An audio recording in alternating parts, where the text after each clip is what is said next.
The Lotus Type 91 was a Formula 1 car designed for the 1982 season, with today's version being driven by Mr. Mustache himself, Nigel Mansell. This car was among one of the prettiest cars on the grid, sporting that famous black and gold John Player Special livery. This car took ground effect to a whole different level, featuring side pods which extended from the steering wheel all the way to the back of the car, maximizing the Venturi effect. The low pressure between the car and the ground caused the car to stick to the ground, and this effect was so powerful that often a front wing wasn't required. It also meant that the Type 91 was tricky to drive, especially on bumpy tracks where the car would bounce and become unstable. And today, we have the Lotus Type 91 in 1/18 scale.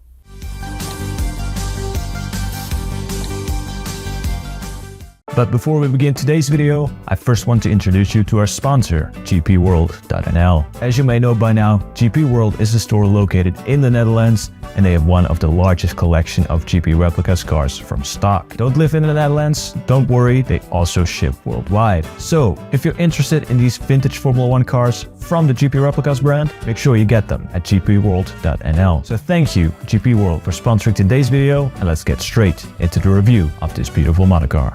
Welcome everybody to a new video, and today we are going to review the Lotus Type 91 of the year 1982 by Mr. Mustache himself, Nigel Mansell. Fun fact, this car was also in the top 10 of the closest finishes ever in Formula 1 with the Austria GP of 1982. But that was Elio De Angelis with Keke Rosberg. So yeah, today we have the car of his teammate Nigel Mansell, and we don't be needing the pliers. GP Replica box, nicely standard. At the right hand corner we have the GP Replicas logo in the silver, and at the side of the box we have code GP66B91 number 12 Nigel Mansell. So truth be told, this car actually came with water slide decals which are already applied, so I already opened the box and took the plastic off and everything. One small thing to notice, previous Lotus I reviewed with the John Player Special branding had a nice little card on where you put all the decals. This car didn't have that. I had to figure it out myself, so I hope everything is correct.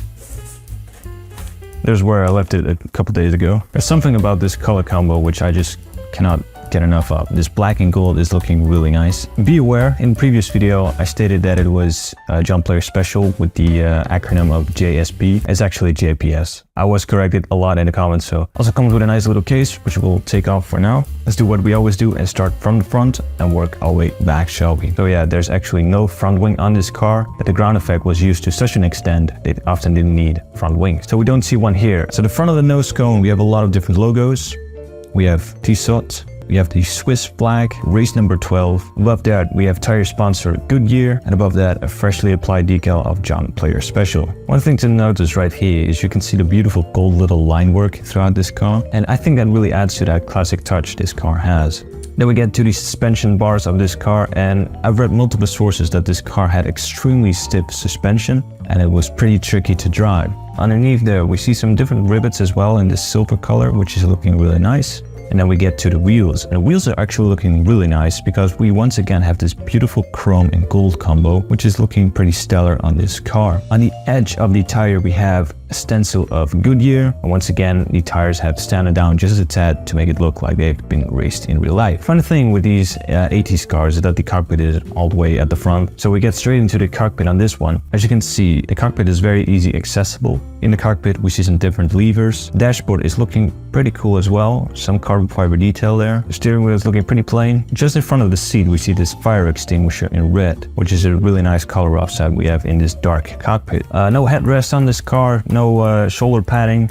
This car is just plainly old school. Alright, then we get to the massive side pods of this car. The entrances are looking pretty cool. We have a mesh pattern there, looking really nice. On the side pod we have another JPS logo, and at the back we can see this big gap in side pod, which is actually pretty close to what the Williams FW08 had as well. I'm not really sure how well I can capture this on camera, but if you look from dead on, you can also see those skirts which basically reach all the way to the ground. On the side of the car we have this nice little John Player Special logo in this nice font. Above that John Player Special decal we have the text Nigel Mansell, looking really nice. What is nice to see are those air ducts above the car next to the headrest, looking really nice. We also have some different logos of Valvoline, NGK spark plugs, and Goodyear once again. At the side of the side pods we also have some decals which are number 12, JPS, and Penthouse. And I believe under Penthouse there was a text like